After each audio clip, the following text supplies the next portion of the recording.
क्या रह जाता है, ठीक है।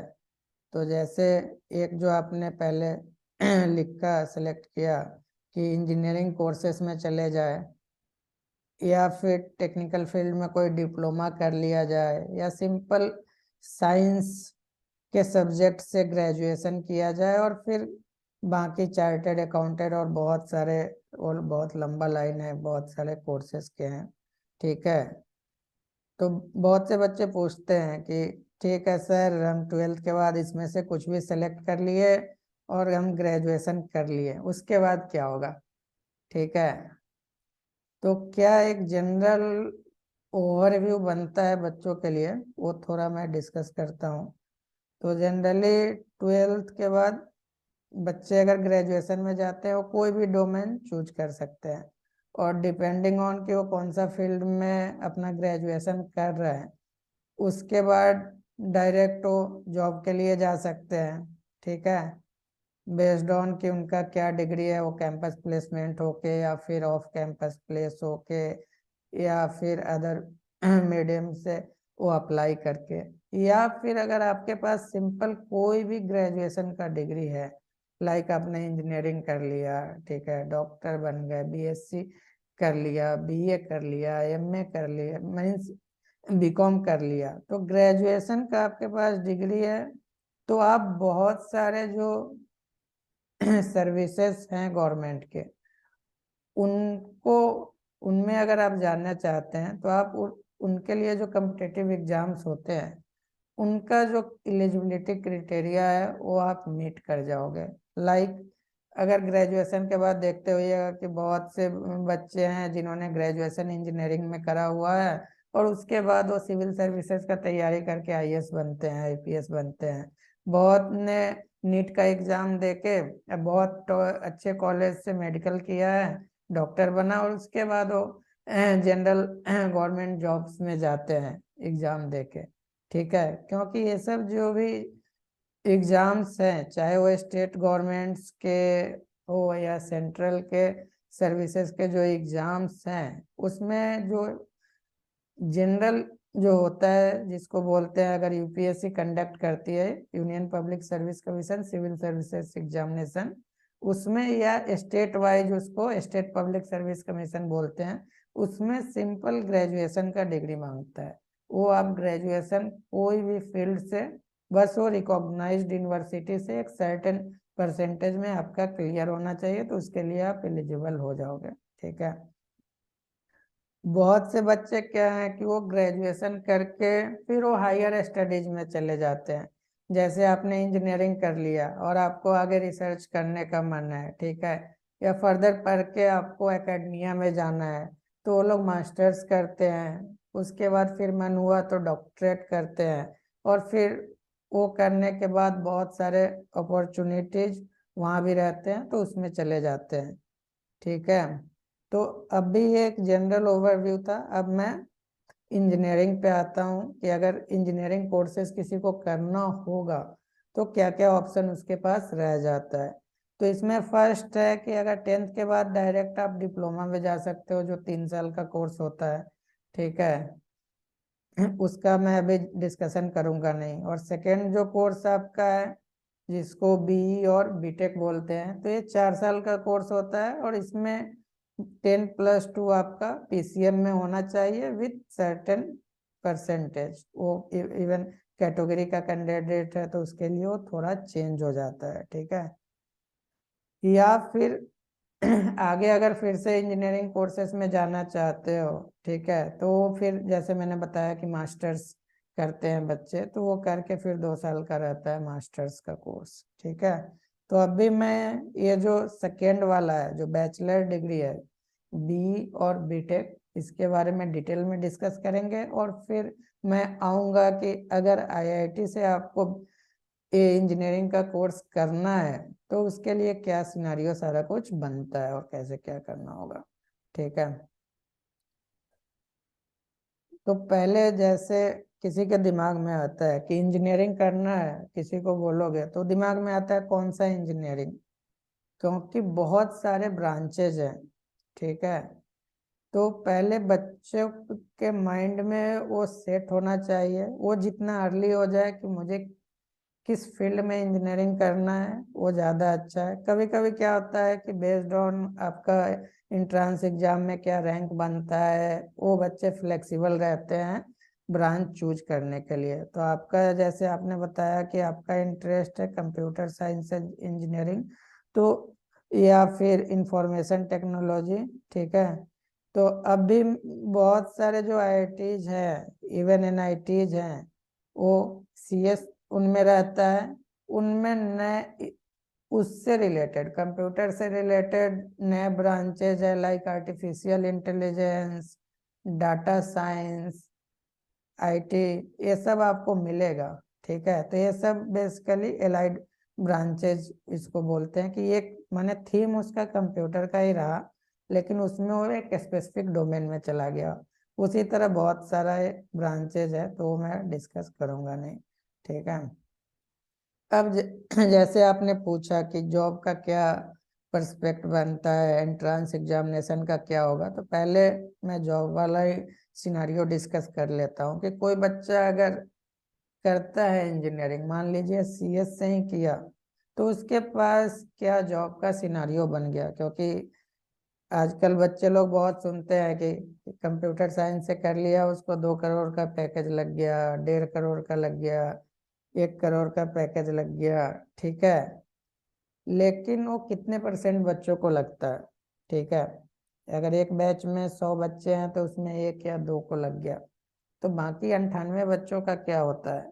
ठीक है, वो किस सैलरी पे रहते हैं?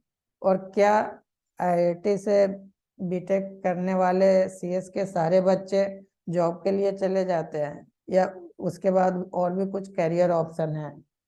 ठीक है, तो पहला तो जैसे है कि डिपेंडिंग ऑन कि आप कौन सा स्ट्रीम में कर रहे हो। जैसे आप सीएस में कर रहे हो तो प्लेंटी ऑफ अपॉर्चुनिटीज आपके पास रहेंगी। आप कौन सा स्किल डेवलप करते हो, क्योंकि ये सीएस बहुत ब्रॉड डोमेन है। ठीक है, तो उसमें आप कैसे आपका कंपनी में प्लेस होता है, आप डिफरेंट पोस्ट पे जा सकते हो। और ऑब्वियस है सीएस का पैकेज अदर ब्रांच के कंपेरिजन में रिलेटिवली हाई रहता है।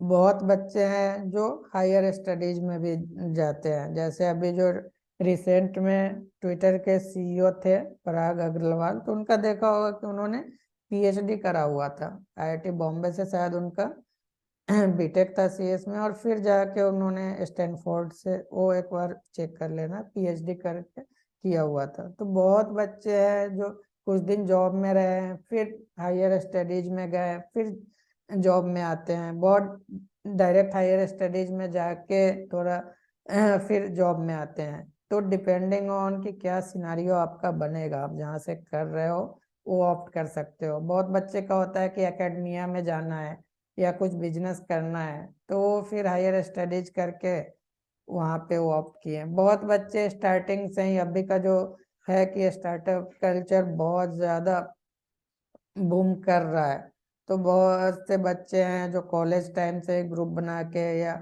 एलोन भी स्टार्टअप में आ जाते हैं। ठीक है, तो स्टार्टअप ऑब्वियस बहुत ज़्यादा अपॉर्चुनिटी है, लेकिन उसमें बहुत ज़्यादा रिस्क भी है।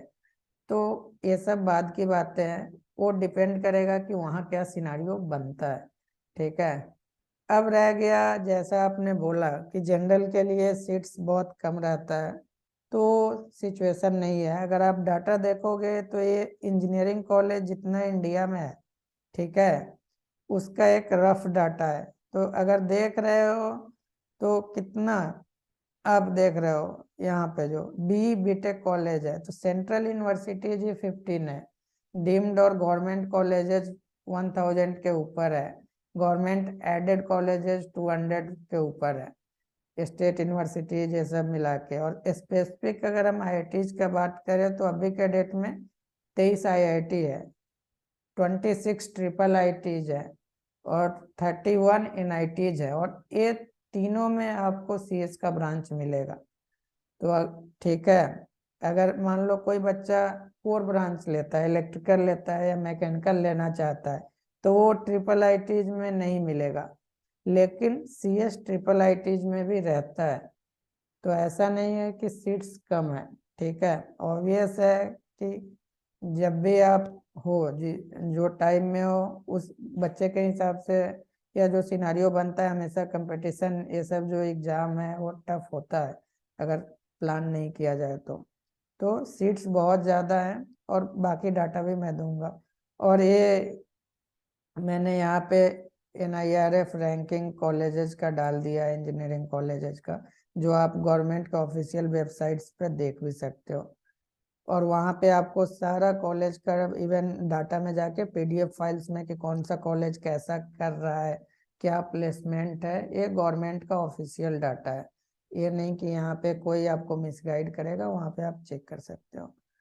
अब बात रही कि अगर मुझे इंजीनियरिंग करना है, इंजीनियरिंग में बोल रहा हूँ मीन्स BE या BTech, तो क्या एक्चुअल में प्रोसेस है, तो आपको पता ही होगा कि उसके लिए JEE का आपको एग्जाम देना पड़ेगा मेंस, और फिर अगर IIT में जाना है तो फिर आपको एडवांस के लिए भी अपीयर होना पड़ेगा।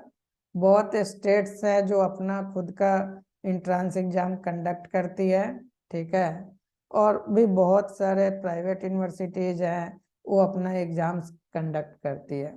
तो इन एग्जाम्स में आपको अपीयर होना पड़ेगा। अगर आपका एम पर्टिकुलर आपको IIT में जाना है तो फर्स्ट का 2 आपके लिए बहुत इम्पोर्टेंट है। पहले आपको JEE मेन के लिए अपीयर होना पड़ेगा। एक बार JEE मेन आपका क्लियर हो गया और आप JEE एडवांस के लिए एलिजिबल हो गए तो फिर आपको JEE एडवांस का एग्जाम देना पड़ेगा। और एक बार JEE एडवांस क्लियर हो जाएगा तो आगे का क्या प्रोसेस है वो मैं सारा भी समझा दूंगा बहुत ब्रीफ में आपको। अब है कि एलिजिबिलिटी क्या है, तो पहला क्या है, जैसे मैंने बताया PCM आपका होना चाहिए +2 में, ठीक है। आप फ्रेश स्टूडेंट है मीन्स इस साल अगर आप अपीयर हो रहे हैं 2023 में होंगे तो आप उस साल भी JEE का एग्जाम दे सकते हो। या फिर आपको एक ऑप्शन और मिलेगा आगे के लिए, आपका 12th में 50% कम से कम होना चाहिए, ठीक है, ये आपके लिए इम्पोर्टेंट है, ठीक है। और जैसे मैंने बताया कि अगर आपको IIT में जाना है तो JEE मेंस क्लियर होने के बाद आपको JEE एडवांस के लिए अपीयर होना पड़ेगा। तो मैंने यहाँ पूरा टेबुलेट किया है पॉइंट वाइज, वो आप देखते रहिए। तो पहला स्टेज अगर आपको IIT में जाना है तो आपको JEE मेन क्वालिफाई करना होगा, ठीक है। इसमें जो सिनारियो क्या रहता है, मान लीजिए आपका 10 लाख लड़के अपीयर हुए JEE मेन के लिए, तो उसमें से टॉप 25% बच्चे मीन्स 2.5 लाख बच्चे शॉर्टलिस्ट होंगे, ठीक है, सेकेंड स्टेज के लिए। और वो बच्चे अगर शॉर्टलिस्ट हुए तो वो फिर JEE एडवांस का उनको फॉर्म भरना पड़ेगा और अपीयर होना पड़ेगा, ठीक है। अगर आप JEE एडवांस नहीं देते हैं मीन्स आपका IIT का सपना वहीं पे खत्म हो जाएगा, क्योंकि JEE एडवांस मस्ट है IIT में जाने के लिए। अगर आप JEE मेन क्वालिफाई कर लेंगे तो NITs, IIITs, बहुत से स्टेट यूनिवर्सिटीज, प्राइवेट यूनिवर्सिटीज, वो सब में आपका हो जाएगा। लेकिन IIT में जाना है तो JEE एडवांस आपको क्रैक करना पड़ेगा। और एक बार आप JEE एडवांस अगर आपका निकल जाता है तो ये जोसा जो है ये बेसिकली पूरा, जोसा means joint seat allocation authority, ये पूरे IITs का काउंसलिंग करती है ये सीटें सबका।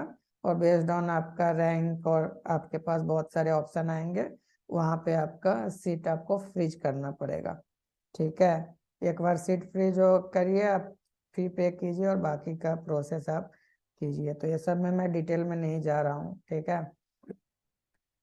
उसी तरह मान लीजिए कि आपको जैसे बताया NITs, IIITs ये सब में जाना है तो उसमें जो आपका JEE मेन का रैंक है इसके बेसिस पे ही आपका जोसा में पार्टिसिपेट करना होगा और सीट आपका एलोकेशन होगा, ठीक है। और ये सब में बहुत ज़्यादा कंफ्यूजन रहता है। जैसे अभी JEE का काउंसलिंग चल रहा था तो मुझे फुर्सत 1 मिनट का भी नहीं था, क्योंकि कैसे कौन सा ब्रांच लेना है, किस रैंक पे लेना है, तो उसका बहुत ज़्यादा रहता है। तो स्टेज पे आप एक बार पहुंच जाइएगा तो फिर वो सब का मैं गाइड करूंगा।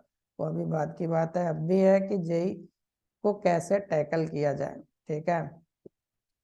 और ये सब का मैं डिटेल में नहीं जा रहा हूँ। जो बेसिकली जेई का एग्जाम होता है वो एनटीए कराती है, ठीक है। वो सारा कुछ देखती है और उसका क्या करिकुलम है, तो कैसे क्या होता है वो मैंने यहाँ पे लिख दिया है। तो बेसिकली जेई मेन होता है वो 3 आवर्स का एग्जाम होता है और फिजिक्स केमिस्ट्री मैथ से क्वेश्चन रहते हैं। तो ये आप गूगल करोगे सिंपल सारा आपको मिल जाएगा। आपको तीनों सब्जेक्ट में इंडिविजुअल क्वालिफाई करना होगा और बेस मिनिमम मार्क्स रहता है। और सिलेबस यहाँ पे मैंने डाला है तो आप गूगल करके आपको सारा मिल जाएगा। इवन टॉपिक वाइज जनरल कैसे क्वेश्चंस आते हैं वो सब मिल जाएगा, ठीक है। तो एक ये हो गया जनरल, ठीक है। आईआईटीज का क्या है, एनआईटीज का क्या है, और यहाँ पे मैंने रैंक के सब का भी डाला है कि क्या सिचुएशन है। तो जैसे देख रहे हो ये कट ऑफ मार्क्स है जेई एडवांस के लिए बच्चों का, ठीक है। तो 300 में के बेसिस पे वो लोग एक कॉमन रैंक लिस्ट डिसाइड करते हैं, 2 पेपर होता है उसके बेस पे, ठीक है। और यहाँ पे मैंने क्वेश्चंस का बेसिकली जो फिजिक्स केमिस्ट्री मैथ्स के भी जो आपके क्वेश्चन है वो जेई एडवांस में बेसिकली अलग अलग टाइप के हो जाते हैं। जैसे एमसीक्यूज भी रहेंगे विथ सिंगल करेक्ट ऑप्शन, फिर न्यूमेरिकल वाले भी क्वेश्चंस रहेंगे और उसमें क्वेश्चन के बेसिस पे उसमें मार्किंग का स्कीम रहता है। तो वो सब आप देख लीजिएगा, सिंपल आप गूगल कीजिएगा सारा कुछ आपको मिल जाएगा।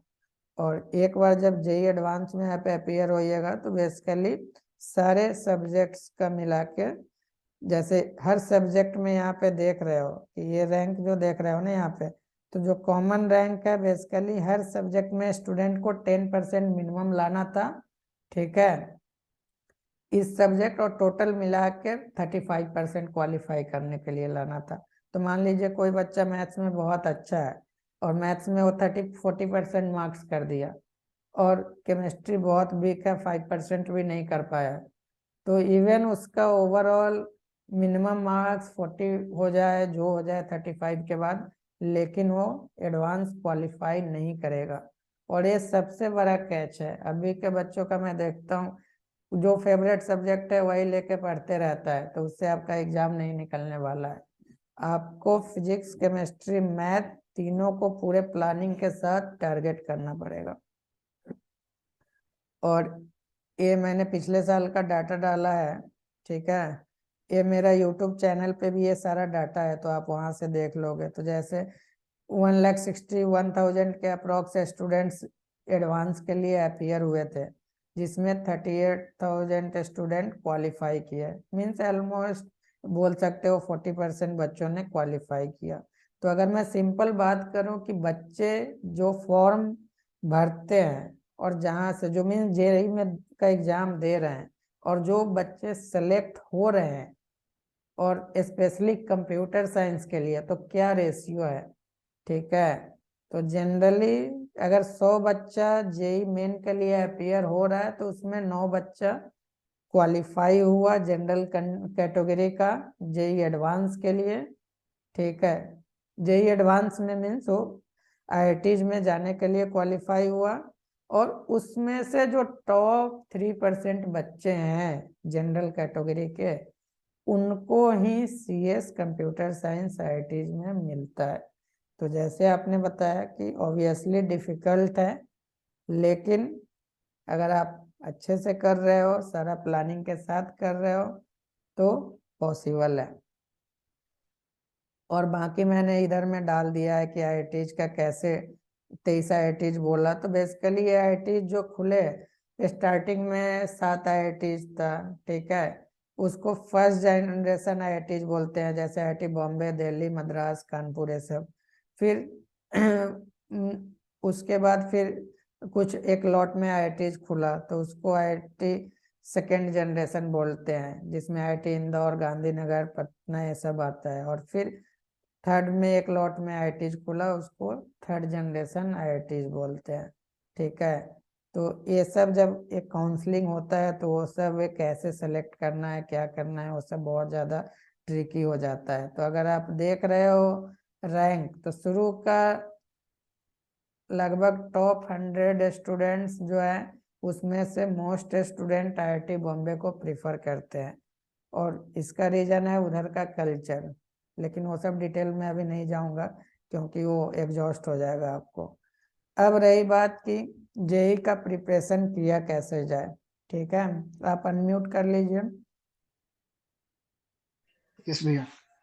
तो अब भी जो आप तो जेई का प्रिपरेशन कर नहीं रहे हैं, 11th 12th कर रहे हैं, ठीक है, तो आपका जो अभी पढ़ाई चल रहा है फिजिक्स केमिस्ट्री मैथमेटिक्स का, उससे आप कितना सेटिस्फाइड है? आप प्रॉपर वे में अभी पढ़ इतना रहे हैं? हिसाब से, सॉरी। जिस हिसाब से जेई मेंस करना चाहिए भैया, सॉरी।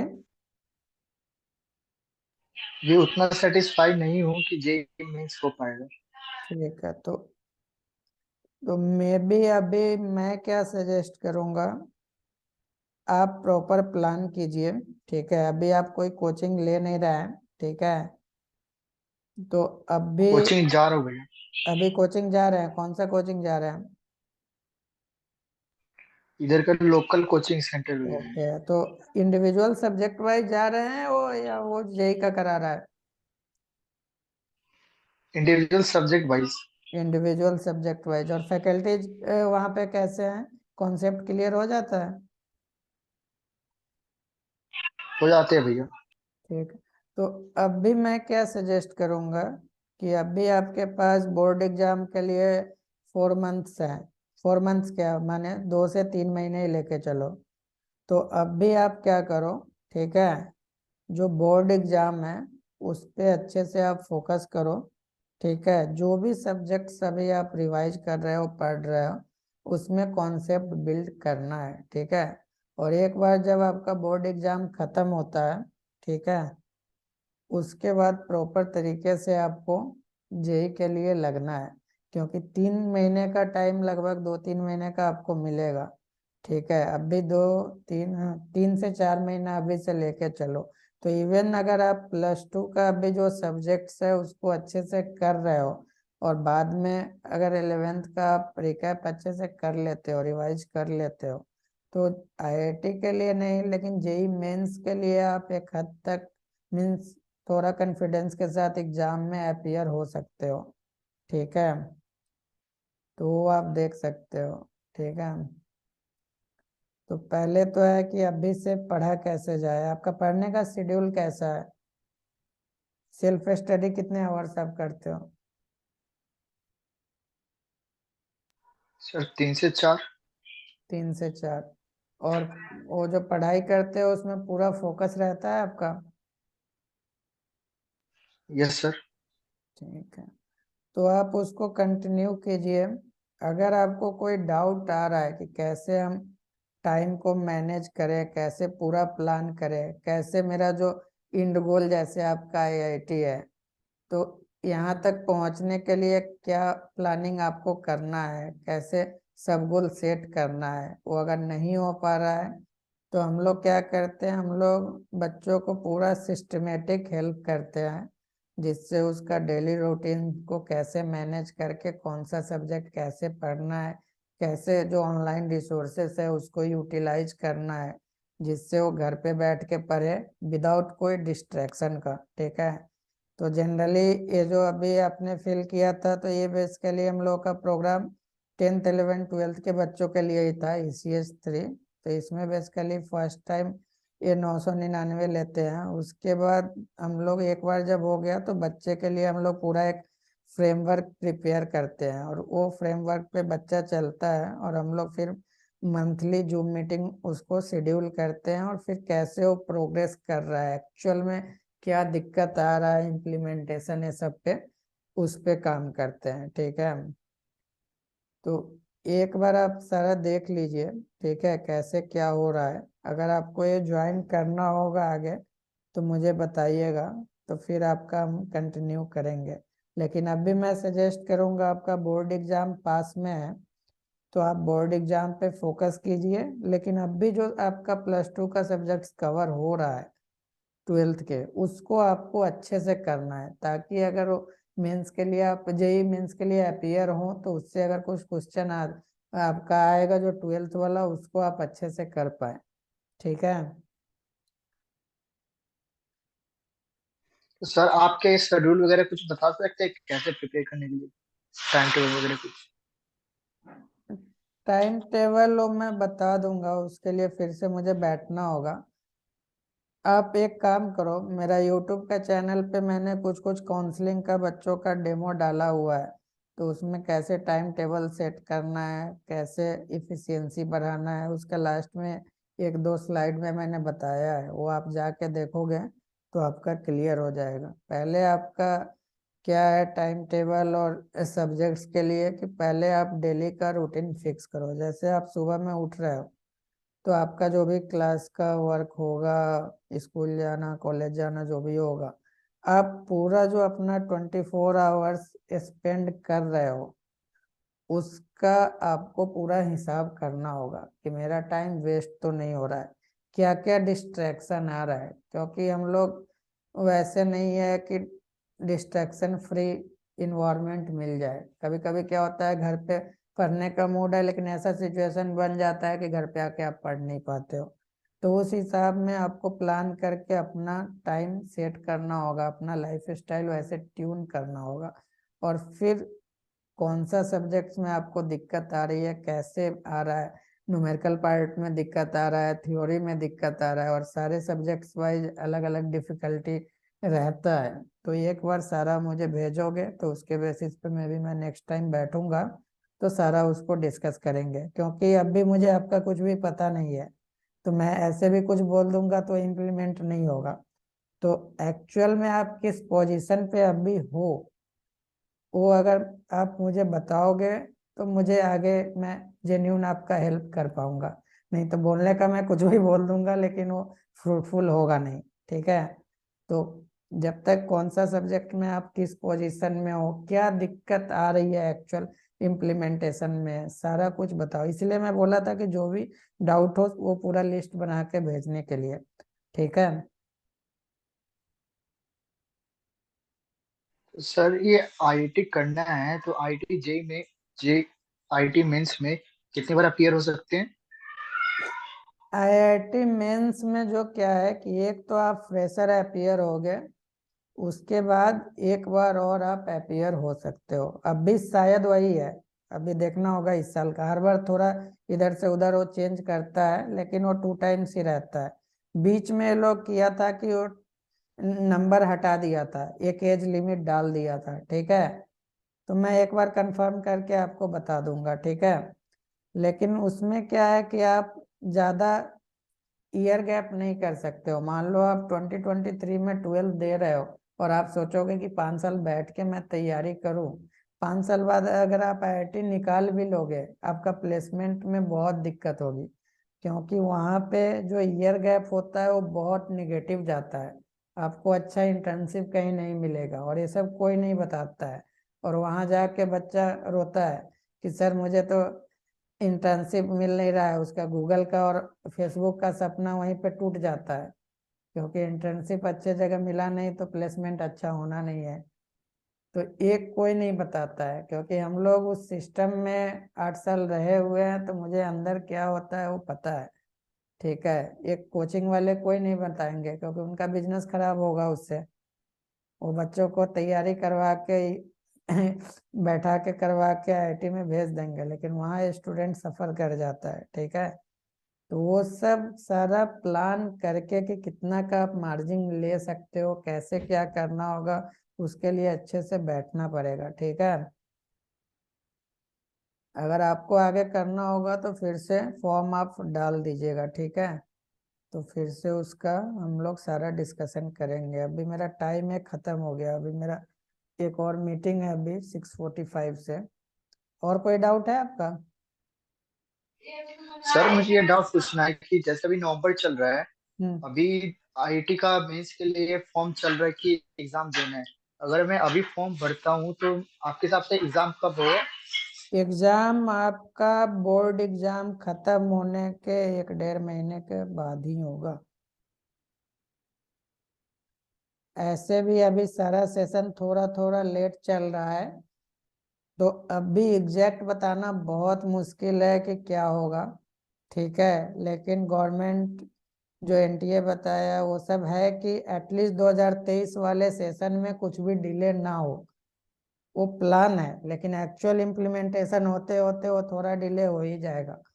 ठीक है, क्योंकि अभी जो देख लो, ये 2022 का अभी सारा प्रोसेस खत्म हुआ। जो प्रोसेस जुलाई में खत्म हो जाता था वो जा नवंबर में खत्म हुआ, अक्टूबर नवंबर में। तो वो डिले चल रहा है, लेकिन 23 वाले सेशन में ये मान के चल सकते हो कि डिले हुआ भी तो 1 महीना होगा, 1.5 महीना, उससे ज्यादा नहीं।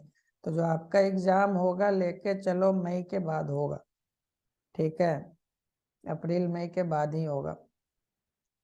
ठीक है, बोर्ड तो सर एग्जाम आपका कब 11th और खत्म हो रहा है? वो सिलेबस कवर करने के लिए लगभग 1 महीना रहेगा हमारे पास। क्या? जेई मेंस करने के लिए हमें सिलेबस कंप्लीट करने के लिए 1 महीना दिया जाएगा पेपर बोर्ड के बाद। हाँ, बोर्ड के बाद रहता है। मेन क्या होता है कि आप सीबीएसई से हैं, बहुत सारे स्टेट बोर्ड से भी रहते हैं। ठीक है, तो सारा का एग्जाम चलते रहता है, तो सबका एग्जाम एक ही बार कंप्लीट तो नहीं हो जाएगा। ठीक है, उसे पूरा इंडिया कवर करना है, तो इसीलिए वो मार्जिन रहता है। ठीक है, वो मार्जिन रहेगा। ठीक है। और भैया अगर आईआईटी बाई चांस नहीं निकल पाया या हम्म जेई मेंस क्लियर नहीं हो पाया, इसके अलावा कोई और कोर्स है? बहुत सारे कोर्सेस हैं जहाँ पे आप आईटी से रिलेटेड कर सकते हो, और उसमें इंटरेस्ट है तो कैसे क्या करना है, और वो सब में करके आप अच्छा पैसा कर सकते हो, अच्छा स्किल डेवलप कर सकते हो। ऐसा कुछ नहीं है, बहुत सारे हैं। अगर आईआईटी में नहीं सिलेक्ट हुआ तो इसके अलावा कौन सा हमें फील्ड में जाना चाहिए वो सीएस के डिपेंड अलावा? करेगा आपका इंटरेस्ट क्या है। अगर सीएस में ही ज्यादा है, कंप्यूटर से ज्यादा है, तो सिंपल आप ये बीएससी आईटी ये सब कोई कोर्स अच्छे कॉलेज से कर सकते हो या यूनिवर्सिटी से। वो सब का प्लेसमेंट अच्छा है। ठीक है, अगर आप जनरल कंपटीशन में जाना चाहते हो तो सिंपल ग्रेजुएशन करके साथ में तैयारी कर सकते हो। ठीक है, तो ऑप्शन बहुत है, लेकिन सारा ऑप्शन आपके लिए एप्लीकेबल नहीं होगा। वो इसीलिए हम लोग बच्चों के साथ बैठते हैं कि क्या सिचुएशन है, क्या इंटरेस्ट है। वो पूरा देखने के बाद एग्जैक्ट हम कुछ बता पाएंगे, क्योंकि ऑप्शन बहुत ज्यादा है। लेकिन आपके लिए क्या अच्छा रहेगा, वो जब तक प्रॉपर हम आपको जानेंगे नहीं, सारा आपका सिचुएशन समझेंगे नहीं, एक कुछ हम बता नहीं पाएंगे क्या। क्योंकि बोलने के लिए तो बहुत ऑप्शन है, मैं सारा यस लिस्ट भैया। भेज दूंगा, लेकिन उससे आप कंफ्यूज हो जाइएगा। ठीक है, तो ऑप्शन बहुत है। जब